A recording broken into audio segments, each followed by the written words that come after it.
Hello everyone, and welcome to SUNUP. I'm Lyndall Stout.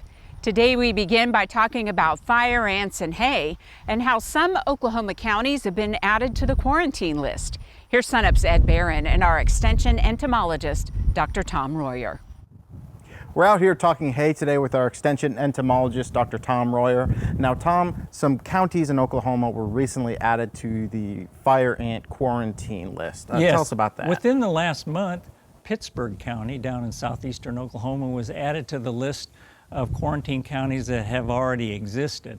They've just continued to add them, and it's all dependent upon where the red imported fire ant becomes established permanently in that county. The whole idea is with these quarantines is to try and limit the ants' movement into other areas of the state and other areas of the country.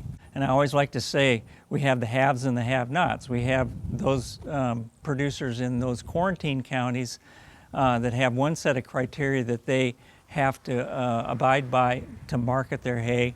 And then we have the rest of the state that doesn't have those restrictions. Now, what are some of those restrictions? They can't obviously just sell them to anywhere in the state now. Well, the way it works is that if, for example, in a hay bale like this, if it's sitting on the ground and it's not in really hard pan or on a concrete level, or it's just slightly above ground, they can't ship that hay into unquarantined areas of the state. They can ship it to anywhere that's already quarantined, but they can't sell and ship it to unquarantined counties. If they keep it stacked, anything that's above this first layer of hay, they can sell those, no problem. If they store them on, as I said, concrete platforms, or on hard pan, or when they cut the hay, if they immediately roll it up and pull it away and then stack it somewhere where that it's going to be safe from fire ants getting into the wheat, they can sell that. They're pretty aggressive measures for fire ants. Now, what kind of damage do fire ants do? What are they? What well, they're all about? If you've ever stood on a fire ant mound, you know what they can do. They can crawl up into your leg, and it doesn't seem like they just sting all one at a time. They wait until there's a bunch of them there, and then they sting you all at once, and they can create a painful sting. They also cause damage to small, ground nesting birds and ground nesting wildlife, especially the babies. They're omnivores, so they'll look for proteins, they'll look for meat, and even with cattle and livestock, they'll sometimes get into the eyes and feed on the mucus and things around the eyes and cause issues that way, especially when they start stinging. So they can cause issues even with livestock.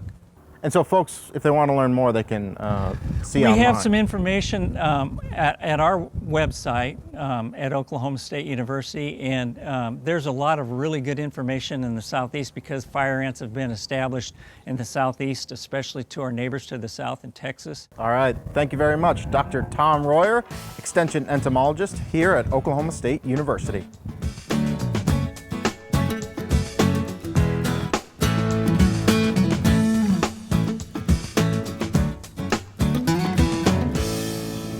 Welcome to the weekly Mesonet Weather Report. I'm Wes Lee. It was another hot week for Oklahomans to endure. Highs on Monday, Tuesday, and Wednesday exceeded 100 in many locations. This map shows the maximum temperatures we encountered on the 10th. Winds also returned this week as well. Here were the highest gusts from Tuesday afternoon. High temperatures, winds, and few clouds gave us some of the highest evapotranspiration, or ET, rates of the year. On Tuesday, the reference short crop ET was about 1/4 inch per day in the east and 1/3 of an inch in the west. For tall crops, the numbers reached a staggering 1/2 inch per day in the west. Now here's Gary with a look at some pretty small numbers on the 30-day rainfall map. Thanks, Wes, and good morning, everyone. Well, we are starting to see more dryness creep into the state, and not much too unexpected for an August in Oklahoma, but it is getting a little bit more serious across the northwest and also down in the southeast. We have just a little bit of the moderate drought starting to creep up into the right across the border from Texas, and then we have those small areas of moderate drought up in the northwest, and the yellow areas are where we are seeing drought start to try and get a toehold. Not quite there yet, but we certainly will be with this heat and lack of rainfall if we don't get some relief soon. We are starting to see some pressure on our topsoil moisture. This map from the USDA shows the percent short to very short of our topsoil moisture in the state. 36%, so not too bad, but we do see that +9 there, so 9% increase since last week. That's, what we're going to start seeing if we don't get relief soon with more of that topsoil moisture starting to get pressure on it. And of course that shows up in our Mesonet data. We see the 7-day 10-inch fractional water index change. So for the last week, we do see these areas of brown across the state where the topsoil moisture is starting to get a little pressure on it, starting to lose some of that topsoil moisture. So we do need some help there. We see that area of green down across parts of southeast Oklahoma where they actually got rain, so not broad enough though to help that area down across far south central and southeastern Oklahoma. Really starting to show up on the 30-day rainfall map from the Mesonet. It looks like Mother Nature just sort of threw up all over the state of Oklahoma here with the rain peppered over the state, but you can look at those areas of blue and the lighter greens. Those are areas without a lot of rainfall. Of course, down in southeastern, over across east central, and up into northwestern Oklahoma, the areas we're really concerned with. That's it for this time. We'll see you next time on the Mesonet Weather Report. With feed costs significantly higher than this time last year, we are talking about ways to tell the value of your hay with Dr. Dave Lalman, our Extension Beef Cattle Specialist. Dave, kind of set the stage for us. What's the scenario this year? I think most people would say that at least the second cutting hay has been delayed. Probably native range or prairie hay was delayed because of a lot of early rain and people just having to get around and so on around all the different hay meadows. I think the main thing is people just need to know the quality of the hay that they have, and that information can be very powerful in determining an appropriate and a lower cost, or hopefully save some money on their winter feeding program. Well, the bottom line is always important, of course, but with prices quite a bit higher, every dollar counts, every penny counts. Oh my, I mean, feed prices maybe, I don't know, anywhere from 20 to 30% higher maybe this year compared to last year. So yeah, time spent doing homework this year is going to pay off. So how do you get started on that homework? What's the best way to begin? Okay, well, I think the thing we tell people all the time and encourage folks is to get your hay tested. I mean, that goes without saying and really important this year. But I'd encourage people to ask for a protein concentration and an energy value. Together, those two things make up what we generally call the quality of the hay. So talk about the hay in your own pasture or in the OSU pasture. What happened there? What was the scenario? So I just worked up an example with two different lots of hay or harvest. Both of these are Bermuda grass, and one was harvested just a week or two earlier, and it's actually a first cutting, so it's a late first cutting for Bermuda grass. It's 6.6 protein and it's 49% TDN. So we consider that for Bermuda grass. People that raise Bermuda grass and test it know that that's low quality Bermuda grass forage. Now it's probably got a few weeds in it and it's got some crabgrass and so on and so forth. The other hay that I evaluated in this example was a second cutting, baled maybe about 10 days later, and it's 9% protein and 58% TDN. So then what were your next steps? You entered all of this information into the extension tool we call the Cowculator. The Cowculator, you bet. And it's a nutritional evaluation program for beef cattle. It's available for free. We can link it on the website. I start with the low quality hay and I plug it into Cowculator based on the test information I get back from the laboratory, And I adjusted the supplementation until I had adequate protein for those heifers to maintain a body condition score 6, and until I had adequate weight gain to maintain that body condition score 6, because they're growing a fetus too, right? And they're growing their first calf heifers, they need to be gaining weight. The total cost was about $1.56 a day. Then I jumped over to the higher quality hay and plugged in the data. As it turned out, I didn't need any supplement. It was high enough energy, high enough protein to maintain their body condition score 6, keep gaining adequate weight to maintain that body condition. So, but the cost was considerably lower. In fact, as I recall, it was about $1 a day. So then what I did, Lyndall, was I went back to the feed list, and I kept bumping the value of the high quality hay until I got to $1.56, which was the same price as my nutritional program for the low quality hay. I wound up at $115 a ton. The low quality hay, I started at $50 a bale, which is about $74 a ton. When I got finished, same performance, projected adequate protein, I was at $115 a ton value of the better quality hay. So that is the takeaway. That is the end result, is knowing that value and having that as you make decisions moving forward. Yeah, that should look at the entire nutritional program, the performance of cattle meeting their requirements. The difference in value is $74 a ton versus $115 a ton. Okay, terrific advice. Dr. Dave Lalman, thank you very much. And for a link to that tool we mentioned, the calculator, and the fact sheet explaining it, go to sunup.okstate.edu.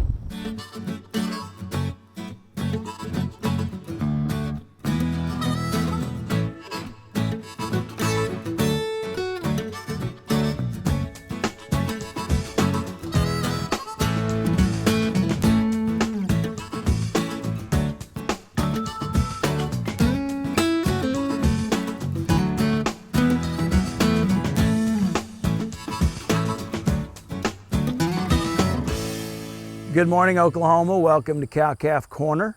This week's topic is post-breeding season management of our herd bulls. As we have discussed in the past, a defined breeding season is really important to us in the cow-calf business because it permits us to keep good records, keep records on how reproductively efficient our cows are, and keep records just on how productive our cows are over their lifetime. So typically, if we're going to have a defined breeding season, we're going to be pulling bulls on a spring calving herd. We may have pulled bulls a few weeks ago, or we may be looking to pull bulls now or a few weeks down the road based on when we plan to calve. But post-breeding season management of bulls becomes very important to us relative to having a bull that the next time we're ready to turn him out, what we do with that bull in the next 6 to 9 months, make sure that he is charged up, athletically fit, and reproductively sound and ready to cover cows for us whenever we need him again. Fortunately, the whole maintenance process and getting them ready for the next year is a fairly cost-effective thing to do. We want to manage those bulls on the same herd health, vaccination, and deworming program that we've got our cow herd on. If we're looking at older bulls, we may not need to do much but just maintain them and maintain weight going into the next breeding season. If we're looking at younger bulls like yearlings or 2-year-olds that we've just pulled off cows, understand that losing body condition and losing weight is a normal part of the breeding season for young bulls. It doesn't mean your management's bad, your bull's bad just because they lost weight during breeding season, but this whole post-breeding season management period is more about getting them to gain so that they are back up to snuff and back in that body condition score ballpark of 6 before we're ready to turn them out again. Typically, we can accomplish that with just some grazing forage, maybe some supplementation to it, and maybe a little grain feeding is necessary. I always suggest that we take inventory of those bulls as we pull them off cows and take a hard look at what kind of shape they're in, what kind of shape their feet and legs are in, Let's take a look at some records and check out EPDs and genetic potential of those bulls. As we look at this time of year when we pull those bulls out, it's also the appropriate time to be making management decisions on the ones that we're going to cull and potentially not use again, as well as feeding accordingly to getting them back into shape for that next breeding season. When we can, we want to house those bulls somewhere to minimize their risk of injury, keep them away from cows that are potentially open or replacement heifers for that matter. I always suggest hot wire traps. We tend to get along better and see a little less rubbing and fighting if we can house bulls in hot wire traps. Housing them in areas where they continue to get exercise. Maybe we've got feed on one end of a trap and water on the other end of a trap. Adequate shade in that trap ensures that those bulls are getting the exercise that they need in the off-season so that they're ready to go again in that next breeding season. All of these are things to consider for post-breeding season management on bulls. Again, I think it can be accomplished pretty cost effectively in terms of what they need to eat. Let's think about that herd health system that we need to keep them on like the cows and have them ready and batteries charged so that they can go to work for us and be fertile and fit the next time we need to turn them out. Thanks for joining us this week on SUNUP.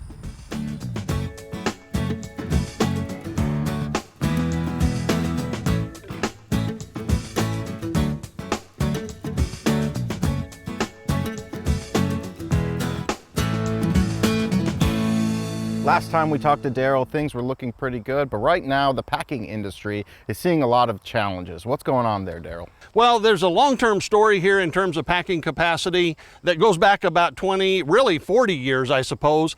Most of the packing capacity in this country was built in the 70s and 80s when we had about 15 million more head of cattle.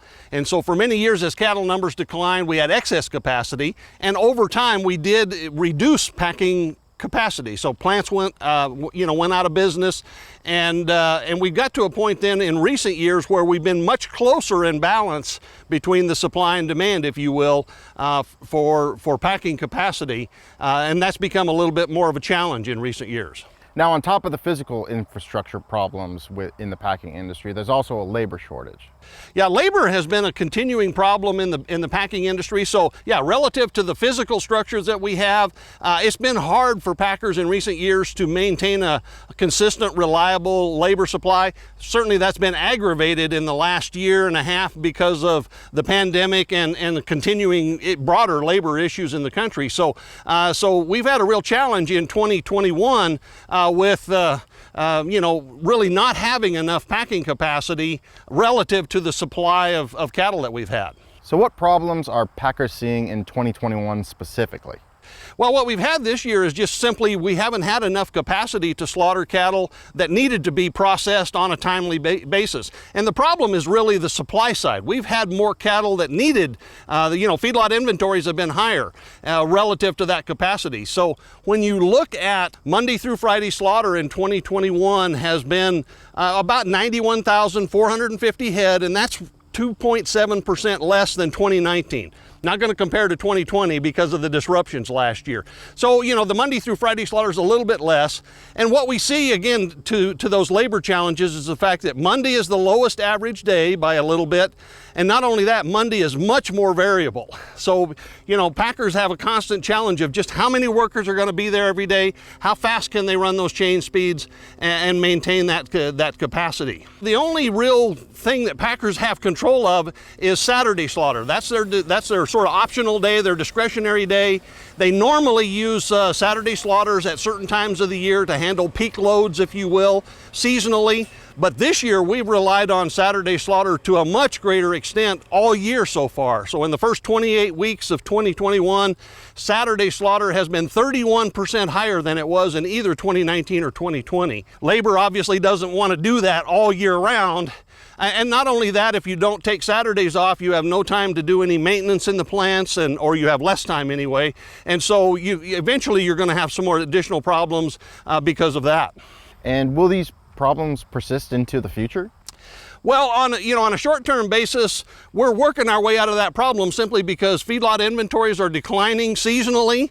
And not only that, but we have actually worked through the peak cyclical numbers in the first half of this year. And so going forward, I don't expect the capacity issues to be as much of a challenge, even when we rebuild feedlot inventory seasonally in the fall of the year. They shouldn't rebuild to the levels we had this last year, and so I don't think we'll have a problem. Now, longer term, the industry may be looking at some point to expansion. Certainly, I believe there's growth opportunities, down the road for the beef industry, and these capacity issues will certainly come back to the forefront if, in fact, we try to expand the industry at some point in the future. All right, thank you very much, Derrell.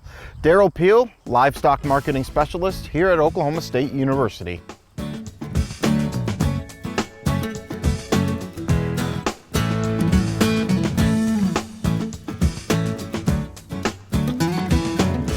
Today, I thought I'd share a little bit of information about vinegar. Vinegar is a water-based solution of acetic acid that includes trace amounts of other ingredients and may also contain flavorings. Throughout history, vinegar has been used in a variety of applications, from flavoring foods and beverages to being used as a household cleaning agent and even a folk medicine. The first documented evidence of vinegar making was by the ancient Babylonians around 5000 BC. They primarily used vinegar made from dates, figs, and beer, and it was used as a preservative, a condiment, and a medicine. Traces of vinegar have also been found in Egyptian urns dating back to approximately 3000 BC. You may be surprised to find out that the FDA does not have a standard of identity for vinegar. However, the agency does depend on what it calls historical definitions that have been developed for different types of vinegars in regard to setting agency labeling policy. First, cider vinegar or apple vinegar. This product is made by the alcoholic and subsequent acetous fermentations of the juice of apples. Next, wine vinegar or grape vinegar. This product is made by the alcoholic and subsequent acetous fermentations of the juice of grapes. And the final example is malt vinegar. This product is made by the alcoholic and subsequent acetous fermentations without distillation of an infusion of barley malt or cereals whose starch has been converted by malt. Additionally, there are other types of vinegars that are manufactured and enjoyed around the world. For example, persimmon vinegar in South Korea, wolfberry vinegar in China, and coconut vinegar in the Philippines. So the next time you're in the mood for something sour or tart, remember you have many choices. For more information, please visit sunup.okstate.edu or food.okstate.edu.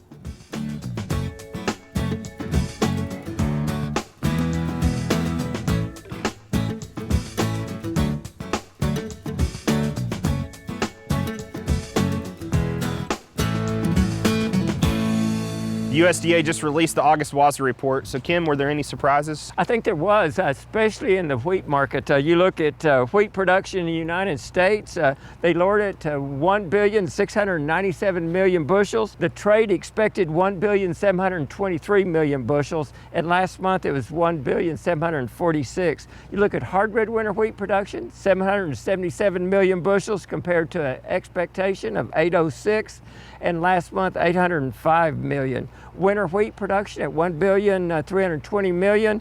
Trade expected 1,363,000,000. So I think wheat supply there and production in the United States is less than expected. You look at the world, they lowered world production to 28.5 billion bushels.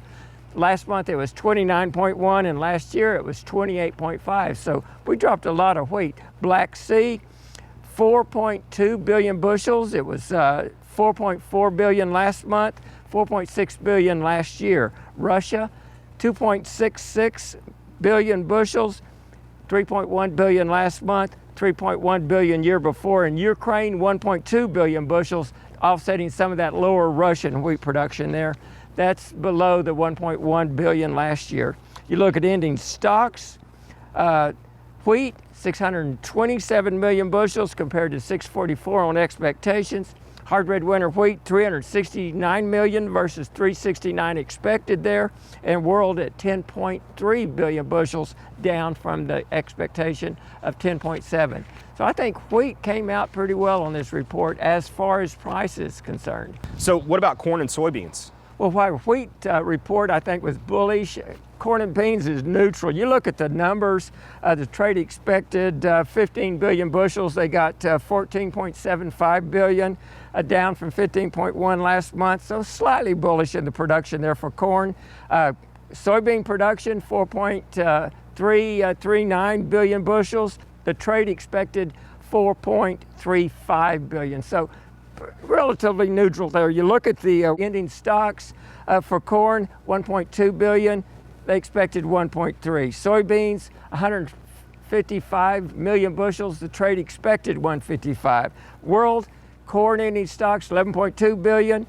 Trade was at 11.5, so slightly lower there. And soybeans at 3.53 billion. Trade was at 3.47. So beans and corn may be a little bullish, but mostly neutral. So is there anything else going on that's going to impact prices, do you think? Well, there's a lot going on around the world. You look at the spring wheat. You got the drought in northern U.S., Canada, Russia, Kazakhstan.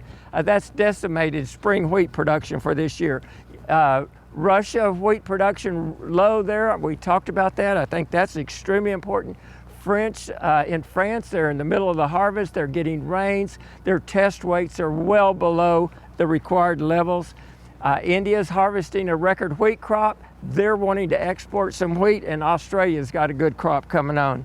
You look at China, they're quietly buying U.S. soybeans now, and I think that's important for our market right now. Alrighty, thanks, Kim. Kim Anderson, grain marketing specialist here at Oklahoma State University. That'll do it for us this week. A reminder, you can see us anytime on our website, sunup.okstate.edu, and also follow us on YouTube and social media. I'm Lyndall Stout. Have a great week, everyone, and remember, Oklahoma agriculture starts at sunup.